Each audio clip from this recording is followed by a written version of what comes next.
The generator is what I remember first, not the sirens. A yellow and black machine the size of a dorm fridge, sitting in the middle of Denny's living room on a bath towel, like it was something precious he'd rescued from a flood. He had the manual open on the coffee table, and he was reading it the way our mother used to read her Bible. One finger under the words, lips moving. I stood in his doorway with my coat still on, and I said, "You sold the Civic for that." He didn't look up. He said, "I sold the Civic for a lot of things. This is just the biggest one." I need to tell this the way it happened, because for a long time I told it another way, a way that made me look better. And that version rotted something in me. My name is Ellison Ferrante. Everyone called me Ellie, which I hated at 36 the way I'd hated it at 9. I taught music at a middle school on the west side of the city, general music. The class where you hand a room of 12-year-olds plastic recorders and try to convince them that sound is worth taking seriously. I was good at it in the way that people are good at jobs they've decided not to leave. I could get a kid who hated everything to care about a single held note. I could not. It turned out, "Les taites sais la nas," said here a warning if it came from my own brother. Denny was 2 years younger than me and had spent his whole life being the one people worried about. He'd dropped out of 2 programs. He'd had a stretch where he didn't answer his phone for a month, and we found him sleeping in his car outside a lake nobody in the family had ever been to. He worked at a tire and lube place off the interstate, and he was happy there in a way that embarrassed the rest of us, because we'd all agreed, without ever saying it, that Denny was the family's unfinished business. So when he called me on a Tuesday in the middle of March and told me, in a flat, calm voice, that he'd sold his car, my first feeling wasn't concern. It was tiredness. The specific tiredness of being the older sibling of someone who keeps making it your problem. "You sold your car," I said. "How are you getting to work?" "Bus," he said. "There's a bus. There's a bus that takes an hour and a half, Denny." "I know," he said. I checked. "It's fine. Ellie, I need you to come over. I want to show you what I bought, and I want you to not be weird about it." I was already being weird about it. I want to be fair to myself here, because the whole reason I'm telling this is that being fair to myself is the hardest part. I loved my brother.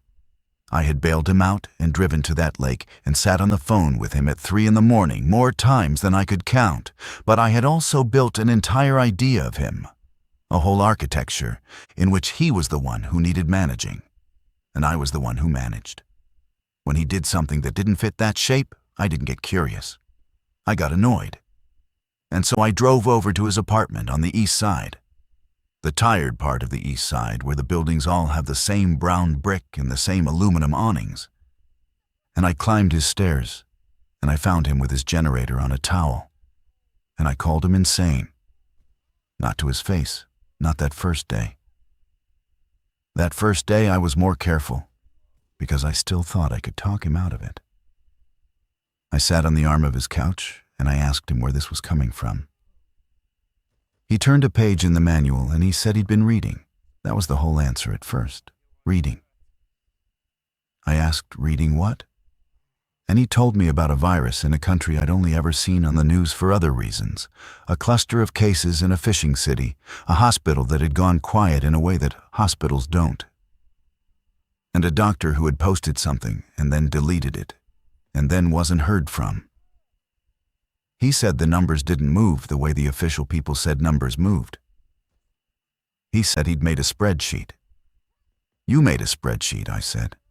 "I made a spreadsheet," he said. And for the first time he looked up at me. And there was something in his face I didn't have a name for yet.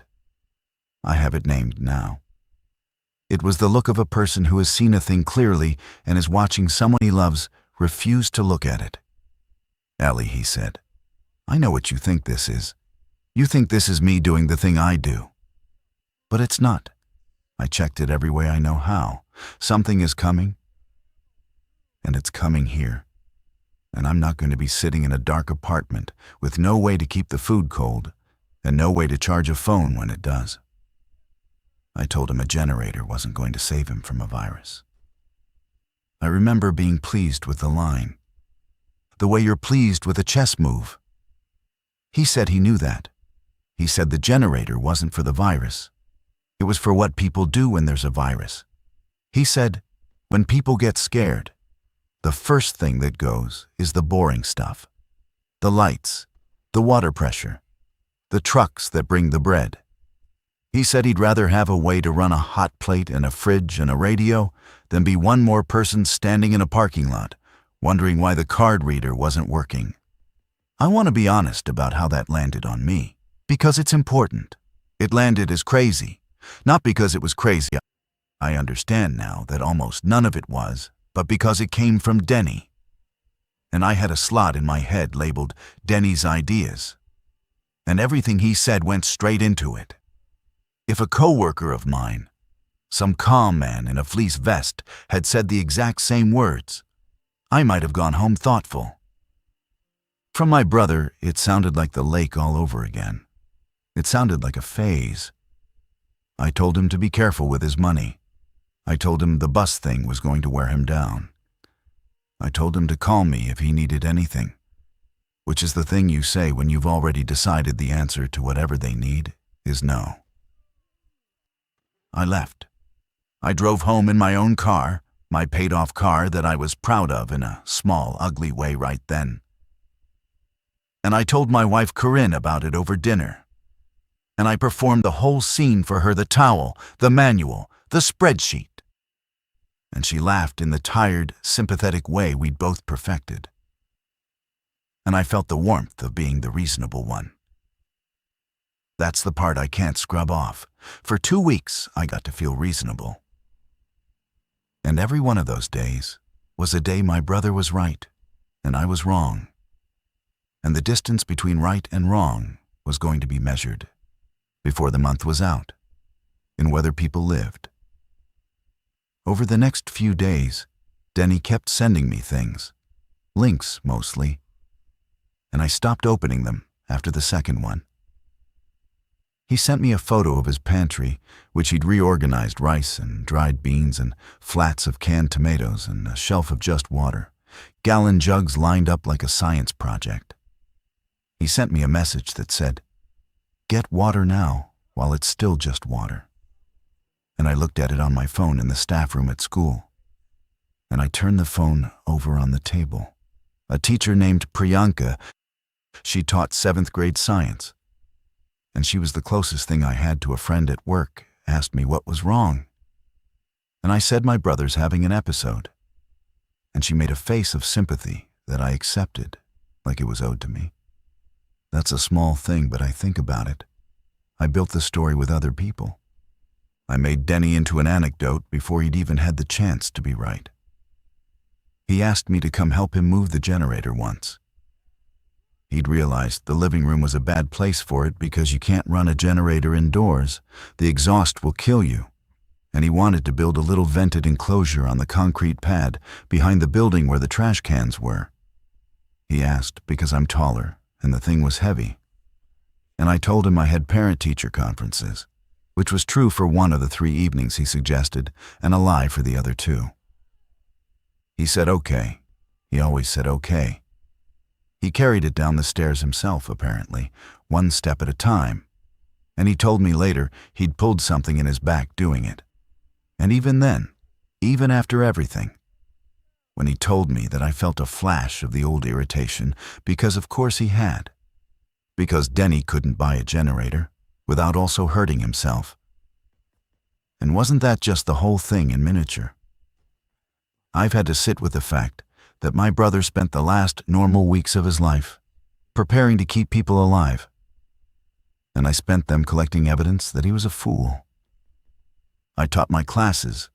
I made a room full of 11-year-olds play a rhythm exercise where they had to keep time with only their hands, no instruments. And I remember standing at the front, thinking they'd never get it. And then they did. All 30 of them locked into the same pulse. And it was so beautiful I almost cried. And that night Denny called and I let it go to voicemail. because I didn't want the beautiful thing spoiled by the spreadsheet. That was 9 days before. I had a voicemail from my brother from 9 days before that I never listened to until much later. And when I finally did, all it said was, "Hey, it's me. I got you a thing. I'll give it to you when I see you. Don't be weird."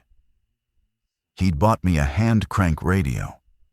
I found it in a bag by his door with my name written on masking tape.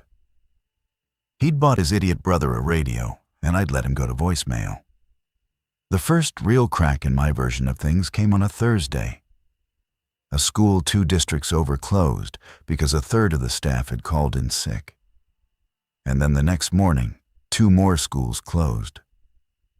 And by lunch, there was a memo in all our inboxes about heightened cleaning protocols and a paragraph of language that was clearly written by a lawyer.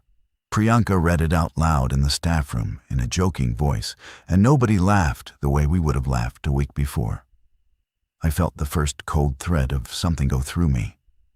I texted Denny, not a call, a text, because a text let me keep my distance, and I said, "Is this it? Is this your thing?" He wrote back within a minute. He wrote, "Yeah." And then he wrote, "It's early. You have maybe a few days before the panic. Fill your car with gas tonight. Buy water, get cash out of the bank, and come stay with me if it gets bad, because I've got power and you don't." I didn't do any of it that night. I want that on the record because I've spent a lot of energy since then quietly editing myself into someone who at least half listened. And I didn't. I read his text, I felt the cold thread, and then I decided he was overreacting, because deciding he was overreacting was a muscle I'd built up over 34 years, and it was the strongest muscle I had. I told Corinne about the school closures, and she got quiet. And she said maybe we should get some extra groceries, and I said sure, this weekend. And I meant it, and the weekend was too late. Here is how fast it went, because people who weren't there never believe how fast it went. Thursday was the memo. Friday, the schools all closed, officially, a 2-week closure that everybody understood was not going to be 2 weeks. Friday night, the grocery stores looked like the inside of a struck beehive. I know because I went, finally, Friday night. And I stood in a parking lot that was full of people doing exactly what Denny had described 2 weeks earlier, standing around with their phones out, confused, angry, because the card readers were down, because the store had lost power for 20 minutes, and the systems hadn't fully come back. And a man in a hunting jacket was shouting at a teenage cashier who was near tears. And I stood there with an empty cart. And I understood, physically, in my stomach, that my brother had seen this exact parking lot in his mind 14 days ago and had done something about it, and I had made a spreadsheet joke. I got almost nothing that night. Some bread, some peanut butter, a case of the expensive water because the cheap water was gone. I drove home with my headlights cutting through streets that felt wrong in a way I couldn't name. Too many cars out for that hour, all of them driving a little too fast. And I called Denny from the car, and this time, when he picked up, his voice was gentle, which was worse than if he'd been smug. He said, "You okay?" And I said, "The store was insane, Denny. It was actually insane." And he was quiet for a second, and then he said, "Yeah, and it's going to get worse than that. And I need you to listen to me now the way you didn't before. Okay, no ego, just listen." I listened. God help me. It took a riot in a grocery store to make me listen to my own brother, but I listened. He told me the sick thing wasn't behaving like a normal sick thing. He told me the word people were starting to use in the places he read. The word that sounded like a joke, the word I'm not going to dress up because there's no dignified way to say it, that some of the sick were violent, that the fever did something to them, that people who should have been in a hospital bed were instead not themselves and not safe. He said he didn't know how much of it was real and how much was fear making stories, but that the pattern of it, the shape, was bad enough that he'd made a decision. He was going to stay put. His building was small, brick, 3 stories, 1 door that locked well. He had power, water, food. He said, "I'm not driving anywhere into that." And then he said the thing I'll hear for the rest of my life. He said, "But you're across the city, Ellie, and I can't come get you because I sold my car. So you have to come to me, and you have to do it before the roads stop working. Tomorrow. Come tomorrow morning. Bring Corinne. Don't wait." I said I would. I meant it that time, completely. And then Corinne's mother, who lived alone 40 minutes north, called in tears because her neighbor had collapsed in the hall and the ambulance said it would be hours. And Corinne looked at me across the kitchen with a phone against her chest. And we made the decision that seemed obvious and human and right, which was that we would go get her mother first, in the morning. And then we'd all go to Denny's together. Safety in numbers, one big trip. It was the reasonable plan. I was always so good at the reasonable plan. I called Denny back and told him, and he was silent for long enough that I said his name twice. And then he said, "Okay, just okay. Go early and be ready for the roads to be bad." And Ellie, he stopped. I said, "What?" He said nothing. "I love you." Which we didn't say in our family, not like that, not out loud. And I should have heard it for what it was, which was my brother telling me he was afraid. And instead I said it back fast and light, the way you toss something over your shoulder. And I hung up and went to pack. We left at 6 the next morning, and the city had already changed overnight. I don't know how to make people understand the quality of it. There was smoke somewhere to the south, 1 column of it, standing up perfectly straight in the still morning air. There were cars abandoned on the shoulder, not crashed, just left, doors open, as if their drivers had simply decided to continue on foot. The traffic lights on the main road were dead, all of them. And at the first big intersection, there was no one directing anything. And everyone just crept through in a terrified pantomime of taking turns. And I remember thinking, this is the boring stuff. This is exactly the boring stuff Denny said would go first. The lights. He'd told me. He'd told me 2 weeks before, on a bath towel, and I'd called him insane in my heart, if not with my mouth. We got to Corinne's mother's building by 7:30. It should have taken 40 minutes. It took 90, because we had to double back twice around roads that were blocked, one by an accident nobody was tending, one by a cluster of police cars parked at angles with the officers standing behind them. And we didn't slow down to find out what they were standing behind. Corinne's mother, whose name was Josefina, and who I loved, genuinely loved, was not ready to go when we got there. She hadn't packed. She was in her housecoat and she was frightened, and she kept trying to tell us about the neighbor in the hall, and it took us an hour, a full hour, to calm her and pack a bag and get her medications together. And every minute of that hour, I felt the city getting worse, outside the windows, the way you feel weather coming in your teeth. We didn't leave her building until almost 9. And by then, the road to Denny's, the road across the whole width of the city, was gone. Not gone like blocked, gone like a river. There was a mass of cars and people moving out of the city center, and we were trying to move across the current of it. And we made it maybe 2 miles in an hour before we understood, all 3 of us, without saying it, that we were not going to reach the east side that day. I called Denny. It rang 4 times, and he answered, and there was a sound behind him I didn't like, a heavy, irregular sound. And he said, "Where are you?" And I told him, and he was quiet. And then he said, "Okay, that's okay. You can't get here today. Don't try. Find somewhere off the road, somewhere with walls and 1 door, and hole up and come to me when it thins out.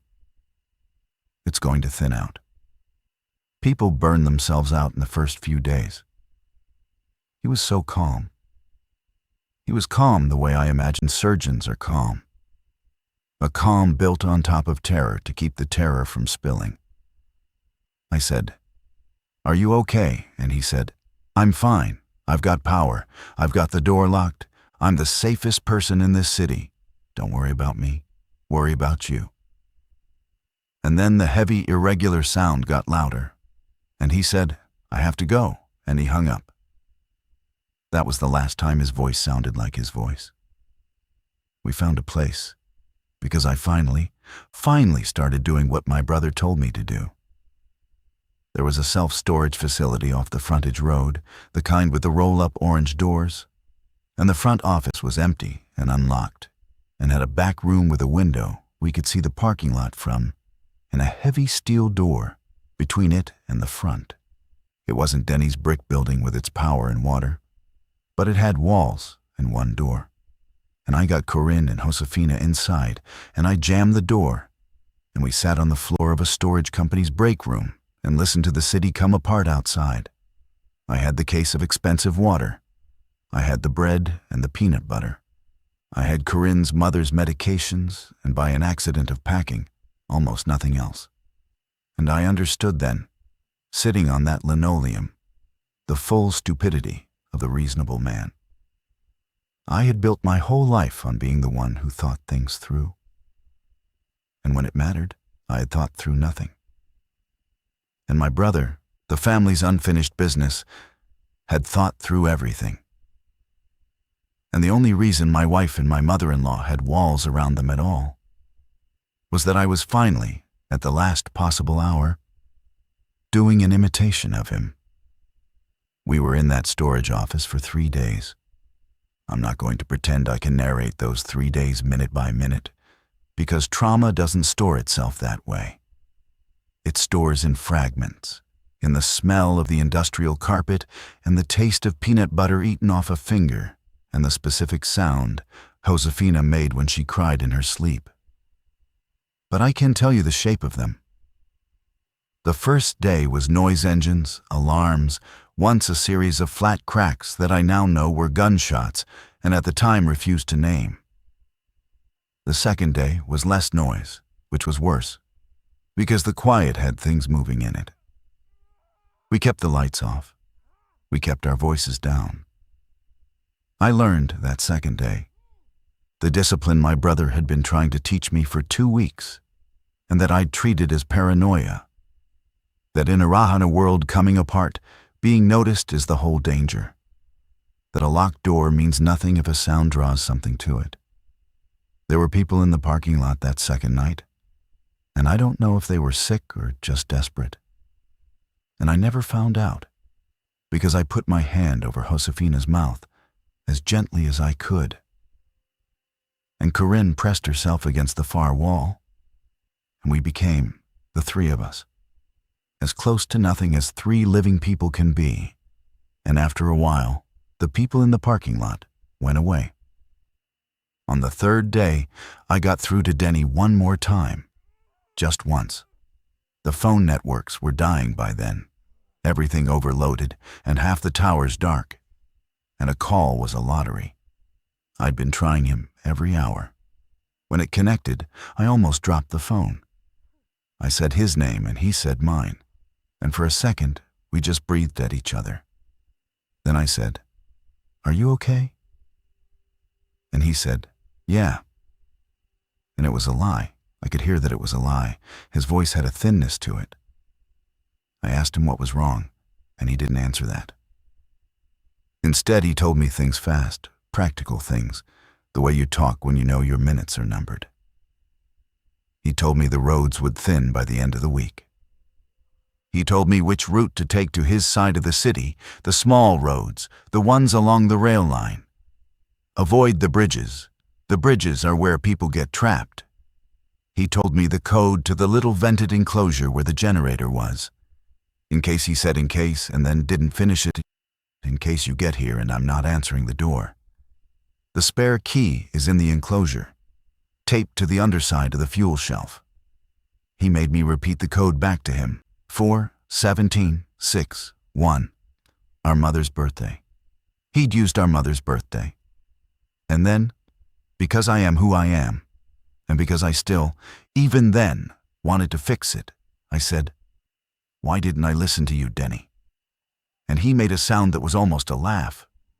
And he said, "Because I'm the one who sleeps in his car by lakes. That's why. Don't beat yourself up. You did the thing that made sense with what you knew." Which was him, 3 days into the end of the world, dying, though I didn't know that yet. Or I did and wouldn't let myself, taking the time to absolve me, to take the guilt off me before it could set. I've thought about that more than almost anything else, that my brother's last coherent gift to me was trying to make sure I wouldn't hate myself, and that it didn't work, because guilt doesn't obey the person you wronged.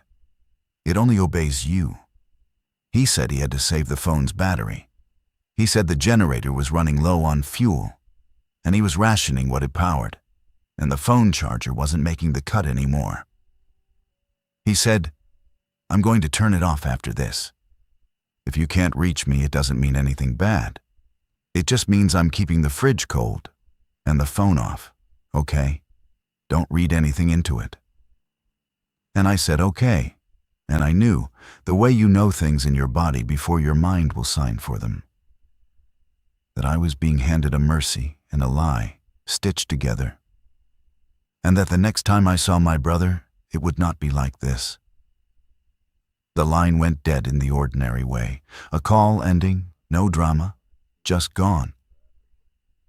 And I sat with the phone warm in my hand in a dark storage office, and I did not cry, because Josefina was watching me, and I had decided somewhere in those 3 days that my job now was to be the thing I'd spent my life pretending to be. The one who is steady, the one who thinks it through. And you can't do that job and cry at the same time. So I put the guilt somewhere, and I built a plan, the way Denny would have. And for the first time in my life, I built a plan the way he would have built it, carefully, humbly, assuming things would go wrong. Because things were going wrong. Because that was the only assumption that had turned out to be true. We stayed in the storage office 2 more days after that call, waiting for the roads to thin the way Denny promised they would. And they did thin. He was right about that too. By the 5th day, the great river of people had drained out of the city center north, mostly, toward the highways, toward the idea of somewhere better that everyone seemed to share, and nobody could name. And the streets that had been rivers became merely dangerous, which is to say passable if you were careful and quiet and lucky.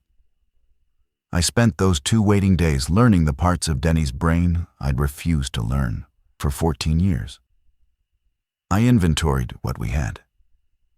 I made Corinne and Josefina memorize the small roads route along the rail line, in case we got separated. I figured out how to move through a building silently, how to check a space before entering it, how to think about noise as a currency you spend and can't get back. I was a middle school music teacher, and I taught myself, in a storage company break room, to be the kind of person my brother had been all along, and the bitterness of learning it too late to save him was a taste I got used to, like you get used to blood in your mouth. We left the storage facility before dawn on the 6th day. I want to describe the city as it was then, because it was not the city of the first day, the city of smoke columns and abandoned cars and shouting. It was quiet. That's the thing nobody tells you. And that Denny somehow knew that the loud apocalypse is short, and the quiet one is long. The streets were empty in a way that pressed on your ears. There were birds, which shocked me. Ordinary birds going about their business in the trees along the frontage road, indifferent. And the indifference of those birds did something to me that the gunshots hadn't.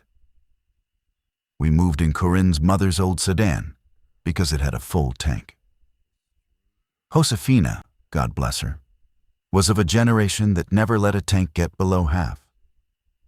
And I drove the small roads, the rail line roads, exactly as my brother had told me. And I did not take a single bridge. And twice we saw people in the distance, and I turned around without a word and found another way. Because Denny had taught me, in that last call, that the goal was not to be brave. The goal was to be boring, to be nothing, to arrive. It took us most of the day to cross the city, a city I used to cross in 35 minutes. We went slow, we went quiet. Josefina prayed under her breath the entire time in a language that was half Spanish and half something older. And Corinne held my hand on the console whenever I didn't need it for the wheel. And I drove my dead mother's birthday around in my head like a rosary 4, 17, 6, 1. Because it was the last thing my brother had given me, and I was terrified of losing it. We reached his street a little before sunset. I knew it before I could see the building, knew it by the tire shop on the corner where he'd worked, its bay doors open and dark, and my chest did something complicated at the sight of it. His street was intact in the way some streets were, untouched, as if the wave had simply passed over it. The brown brick building stood there, exactly as it had 2 weeks and a lifetime ago. I parked badly, half on the sidewalk, and I told Corinne to keep Josefina in the car with the doors locked and the key in the ignition. And I got out alone into a silence so total I could hear my own pulse. The front door of the building was locked, which meant nothing, because Denny had a good lock. And Denny locked his doors. I buzzed his apartment. Nothing. I buzzed again, longer, and I heard the buzzers sounding faintly inside. So there was power, at least there was power, which meant the generator was running, which meant something was still keeping this place alive. I called his phone and heard nothing, no ring from inside, and remembered he'd said he'd turn it off. I stood at that locked door for a long moment, and I made myself do the thing I'd been dreading since the last call. The thing the code was for. I went around the side of the building to the concrete pad by the trash cans. And there it was. The little vented enclosure he'd built by himself while his brother had parent-teacher conferences, a neat weatherproof box with slatted sides. And inside it the generator, running, its small engine turning over patiently in the dusk, keeping a promise to a building that had gone silent. I put in the code. 4, 17, 6, 1. The little padlock on the enclosure opened. I reached under the fuel shelf and found the key taped exactly where he'd said. And I held it in my hand, and I looked at the generator running there in the last light. Faithful, mechanical, doing the one thing it was for. And I understood that my brother had bought this machine 2 weeks before the world ended, not to save himself, but because he'd known, somehow, that he would need to leave a door unlocked for me from the other side of something I couldn't follow him into. The generator wasn't for the virus. He'd told me that on the first day, and I hadn't understood him. The generator was for the boring stuff. And the most boring, most essential stuff of all, it turned out, was this. A way for a person who thought ahead to reach back through the worst days of the world and make sure his idiot older brother could get inside. I let myself in. The stairwell was dark, except for the weak glow of a single emergency light he must have wired to the generator. And I climbed the stairs the way he'd carried the machine down them, one at a time. And I stood outside his door, apartment 3B, and I put my ear against it and heard nothing. And I knew. And I still opened it. Because you have to. Because the not knowing would have been worse than anything. And because he was my brother. And because I owed him at least the courage of the last few feet. I'm not going to describe what I found. Not out of squeamishness. I've made a kind of peace with the plain facts, but because those last few feet belong to him and to me. And I've decided that some things you don't hand to the world, even in a testimony, meant to set the record straight. What I'll say is this. He was gone, and he'd been gone a couple of days, which meant the last call, the one where he absolved me and gave me the code and told me not to read anything into his silence, had been made by a man who already knew what was happening to him. He'd been bitten, or infected, or exposed. I found the marks, and I understood the timeline, and I understood the calm, terrible surgical calm of that last call, which was the calm of a person spending his final clear hours making sure the people he loved would survive him. He'd locked himself in. He'd kept the generator running so the fridge would stay cold, and the building would keep its one small light, and the code would still work. He had, in his last days, prepared as carefully for his own death as he prepared for the end of the world. And the preparations were the same preparations. And they were all, every one of them, for me. There was a note. I know I said I'd give people the plain facts and spare them the door. But the note I'll share, because he wrote it to be shared. He wrote it in his blocky, careful hand on the back of a page torn from the generator manual, and it said, Ellie, if you're reading this, you made it here, and I'm glad. I'm so glad. Don't you dare feel bad about being late. You came. That's the whole thing. You came. The generator's got maybe a day of fuel left. There's more in the enclosure. Red cans. It'll keep the fridge going. There's food in there and in the pantry. Take all of it. Take the radio I got you. It's by the door. Crank it. Don't buy batteries. Take care of Corinne and her mom. You were always going to be fine at this. You just didn't know it. You've been taking care of people your whole life. You just did it with a piano. I wasn't the unfinished one. That was always you, and you didn't even know you were unfinished. Now you know. Go finish, love, your dumb little brother who was right about the car. He'd signed it with a little drawing of a car with an X through it, right about the car. Even at the end, he was making the joke, taking the weight off me, handing me his own vindication as if it were something to laugh about together, as if we were two brothers ribbing each other over a beer instead of one brother reading the other's last words alone in a dead building at the end of the world. I stayed with him for a while. I won't say how long. Then I did what he told me to do, because listening to my brother was the skill I'd learned 2 weeks too late, and I was not going to stop now that I finally had it. I took the fuel, the red cans from the enclosure. I took the food from the fridge and the pantry, the rice and the beans and the flats of tomatoes. The gallon jugs of water lined up like the science project I'd once photographed and dismissed. I took the hand crank radio with my name on it in masking tape. I loaded my dead mother's birthday and my dead brother's forethought into my mother-in-law's sedan. And I stood for one last moment on the concrete pad by the trash cans, next to the generator that was still running, faithful, patient, almost out of fuel now, its small engine turning over in the dark. And I made myself a decision. I left it running. I know that sounds strange.